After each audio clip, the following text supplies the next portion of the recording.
Hello student. आज के इस वीडियो में हम लोग क्लास 10th की हिंदी व्याकरण में पद परिचय के आगे के भाग को पढ़ेंगे। पीछे के वीडियो में हम लोगों ने इस पद परिचय में पहले शब्द और पद क्या होते हैं इसको जाना कि शब्द किसको कहते हैं और पद किसको कहते हैं, शब्द और पद में क्या अंतर होता है, कब शब्द पद बन जाता है। तो इसको हम लोगों ने जाना।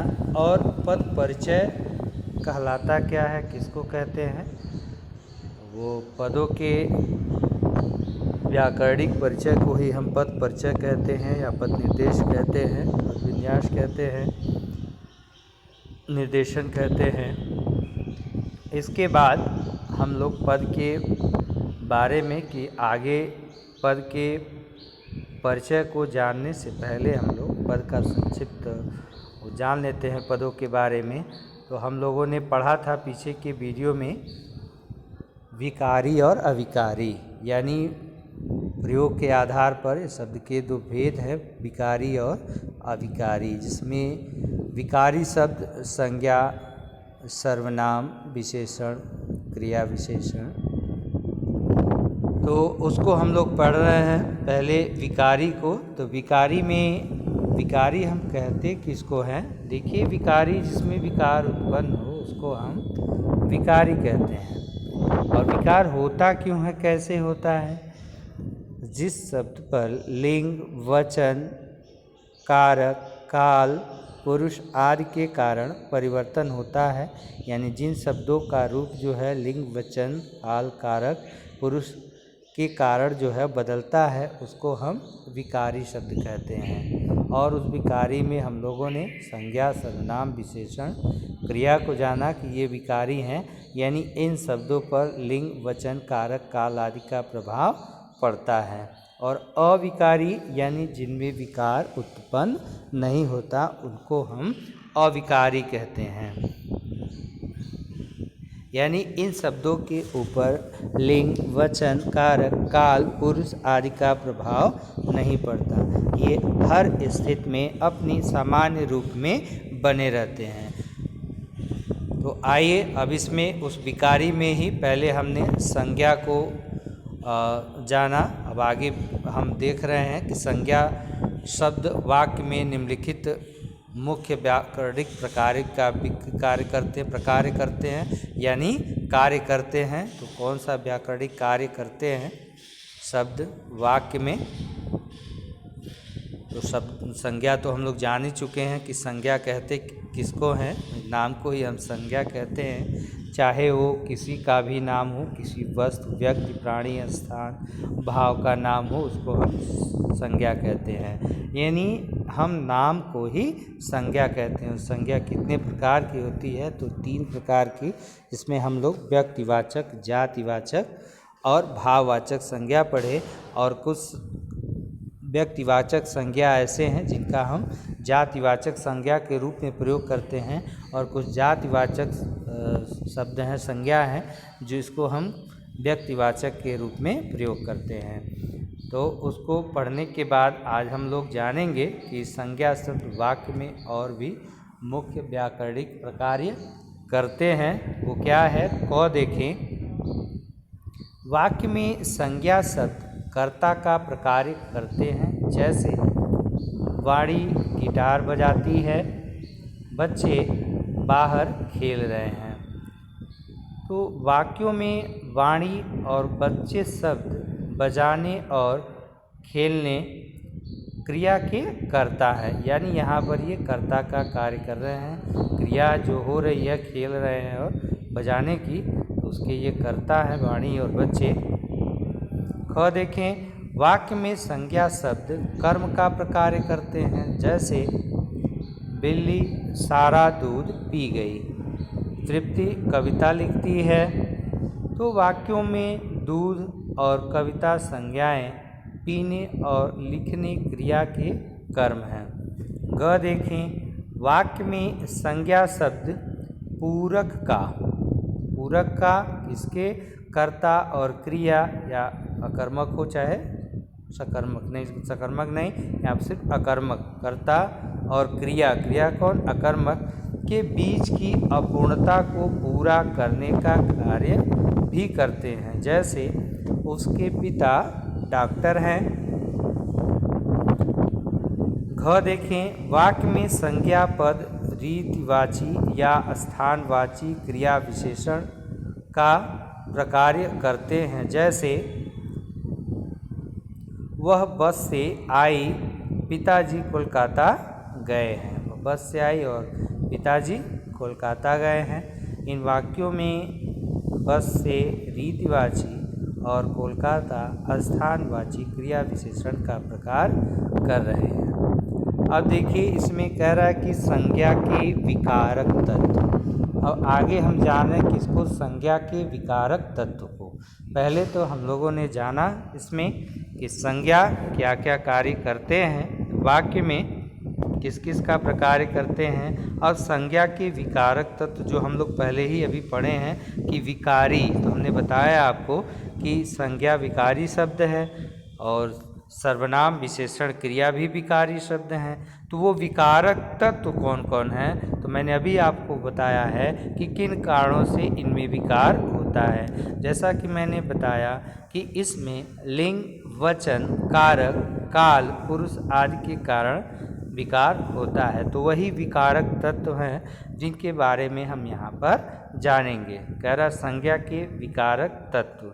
तो लिंग, पहले तो लिंग, लिंग किसको कहते हैं ये आप पढ़ते आ रहे हैं बचपन से ही। लिंग यानी शब्द के जिस रूप से हमको ये बोध होता है कि वह स्त्री जात का है या पुरुष जात का, उसको हम लिंग कहते हैं। देखें इसको, संज्ञा शब्द विकारी होते हैं। संज्ञा का एक विकारक तत्व है लिंग। लिंग का परिचय इस प्रकार है, वाक्य प्रयोग करते समय लिंग के अनुसार संज्ञा के रूप में परिवर्तन हो जाता है।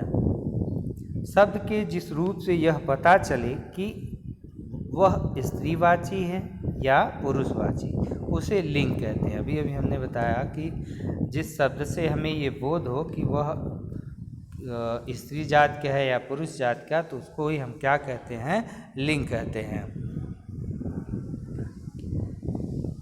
हिंदी में लिंग दो प्रकार के होते हैं, पहला स्त्रीलिंग, दूसरा पुल्लिंग। अधिकांश प्राणियों के लिंग पहले से निर्धारित होते हैं और प्रत्येक भाषा भाषी इसे परंपरा से ही सीख लेता है। मगर अप्राणीवाचक संज्ञाओं के लिंग निर्धारण में कठिनाई आती है। इसके लिए हर भाषा में अपने अपने नियम बनाकर कोई एक लिंग निश्चित कर लिया गया। जैसे हिंदी में देशों, पर्वतों, पेड़ों, दिनों, महीनों, अनाजों, ग्रहों, समुद्रों, धातुओं, यंत्रों, यानों आदि के नाम अधिकतर पुल्लिंग होते हैं। क्या होते हैं, अधिकतर पुल्लिंग होते हैं। फिर नदियों, भाषाओं, लिपियों, तिथियों आदि के नाम तथा अधिकांश ईकारांत शब्द स्त्रीलिंग के रूप में प्रयुक्त होते हैं। ईकारांत, उसके अंत में ई हो, दीर्घ। कुछ संज्ञा शब्द स्त्रीलिंग और पुल्लिंग दोनों रूपों में प्रयुक्त होते हैं। इन्हें उभयलिंगी कहा जाता है। जैसे ये पद हैं प्रधानमंत्री, राष्ट्रपति, राजपूत, सभापति, मंत्री आदि उभयलिंगी शब्द हैं। हिंदी में कुछ मूल पुल्लिंग शब्दों में प्रत्यय लगाकर स्त्रीलिंग शब्द बनाए जाते हैं। जैसे सेठ, सेठानी, पंडित, पंडिताइन, चूहा, चूहिया, सुनार, सुनारिन, गायक, गायिका, शिष्य, शिष्या, मोर, मोरनी, बेटा, बेटी आदि। हिंदी में कुछ शब्द नित्य स्त्रीलिंग और नित्य पुल्लिंग होते हैं। ऐसे शब्दों में नर या मादा जोड़कर उन पुल्लिंग या स्त्रीलिंग शब्द बनाए जाते हैं उनके। जैसे भेड़िया तो मादा भेड़िया, मक्खी नर मक्खी आदि। अप्राणीवाचक संज्ञाओं का लिंग निर्धारण उनके साथ लगने वाली क्रिया या विशेषण से भी होता है। जैसे कच्चा है, रोटी कच्ची है, आम कच्चा है और रोटी कच्ची है। विशेषण से कुर्सी गिर गई, पंखा गिर गया। क्रिया से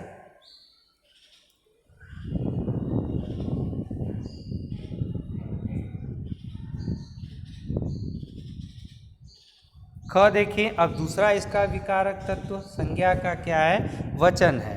पहला तो लिंग और दूसरा वचन है। संज्ञा का दूसरा प्रमुख विकारक तत्व है वचन। वचन का संक्षिप्त परिचय इस प्रकार है। वचन कि हम अंग्रेजी में नंबर्स पढ़ते हैं, यानी जिस शब्द से हमें उसके एक या अनेक होने का बोध हो, अनेक या एक होने का बोध हो, उसको हम वचन कहते हैं। देखते हैं, शब्द के जिस रूप से उसके एक या अनेक होने का बोध होता है उसे वचन कहते हैं। हिंदी में वचन का ज्ञान होने के लिए शब्द के लिंग का सही ज्ञान होना आवश्यक है, क्योंकि स्त्रीलिंग और पुल्लिंग शब्दों के बहुवचन बनाने के नियम अलग अलग होते हैं। जैसे पुल्लिंग शब्दों के बहुवचन रूप कुछ इस प्रकार बनाते हैं। छाता तो छाते, लड़का लड़के, घोड़ा घोड़े। स्त्रीलिंग शब्दों के बहुवचन रूप कुछ इस प्रकार बनते हैं। माता माताएं, लड़की लड़कियां, पुस्तक पुस्तकें, चूहिया चूहिया आदि। आदर का भाव व्यक्त करने के लिए एक वचन की संज्ञा या सर्वनाम के साथ बहुवचन की क्रिया का प्रयोग होता है। जैसे गुरुजी आ रहे हैं, यानी आदर प्रकट करने के लिए हम बहुवचन का प्रयोग करते हैं। प्राण, केश, हस्ताक्षर, समाचार, होश, दर्शन आदि संज्ञाएं सदैव बहुवचन में प्रयुक्त होती हैं। जनता, भीड़, वर्षा, आग, पानी, वायु आदि संज्ञाएं सदैव एक वचन में प्रयुक्त होते हैं। भाववाचक संज्ञाएं जैसे प्रेम, सत्य, झूठ, यौवन, घृणा आदि एक वचन में प्रयुक्त होती हैं। द्रव्य या धातु का बोध कराने वाली संज्ञाएं भी एक वचन में प्रयुक्त होती हैं। जैसे तेल, पानी, शहद, सोना, पीतल, लोहा आदि। अब देखिए, तीसरा इसका विकारक तत्व जो संज्ञा का है वो है कारक, यानी इसके वजह से भी इनका रूप बदलता है संज्ञा का। कारक का व्याकरणिक अर्थ है संज्ञा या सर्वनाम की वह स्थिति जो वाक्य में क्रिया के साथ उसका संबंध बताती है। वाक्य में प्रयुक्त संज्ञा या सर्वनाम पदों का क्रियापद के साथ विभिन्न प्रकार का संबंध होता है। इस संबंध को बताने के लिए संज्ञा या सर्वनाम पदों के साथ कुछ चिन्हों का प्रयोग होता है, जिन्हें विभक्ति चिन्ह या परसर्ग कहते हैं। जैसे माता जी ने माला को बाजार से सब्जी लाने भेजा। उपर्युक्त वाक्य में भेजा क्रिया के संपन्न होने में माता जी का कर्ता के रूप में, माला का कर्म के रूप में तथा बाजार का अपादान के रूप में प्रयोग हुआ है, जो क्रमशः ने, को, से परसर्गों द्वारा व्यक्त हो रहा है। कभी कभी संज्ञा पदों के साथ परसर्गों का प्रयोग नहीं भी होता है। जैसे सब्जी, संज्ञा के साथ कोई परसर्ग नहीं लगा है, किंतु पदक्रम और अर्थ के आधार पर क्रिया से उसके संबंध का पता चल रहा है। इस प्रकार संज्ञा या सर्वनाम पदों का वह रूप जो उसका संबंध वाक्य की क्रिया के साथ बताता है कारक कहलाता है। क्रिया से संबंध के आधार पर 6 कारक हैं, किंतु हिंदी में संबंध कारक और संबोधन कारक को भी शामिल किया जाता है। वास्तव में संबंध कारक में संज्ञा और क्रिया के बीच संबंध न होकर 2 संज्ञा पदों के बीच संबंध प्रकट किया जाता है और संबोधन कारक में किसी संज्ञा को संबोधित किया जाता है। जैसे राम की माताजी बीमार हैं। ये लड़के, यह क्या कर रहे हो? संबोधन है, संबंध है पहला, दूसरा संबोधन है। तो कारकों के निम्नलिखित 8 भेद माने जाते हैं। ये पहले भी आप लोगों ने पढ़ा है कि 8 प्रकार के कारक होते हैं। तो स्टूडेंट, आज के वीडियो में इतना ही। और आगे के इसके भाग को लेकर के हम अगली वीडियो में फिर उपस्थित होंगे। तब तक के लिए student take care, bye bye.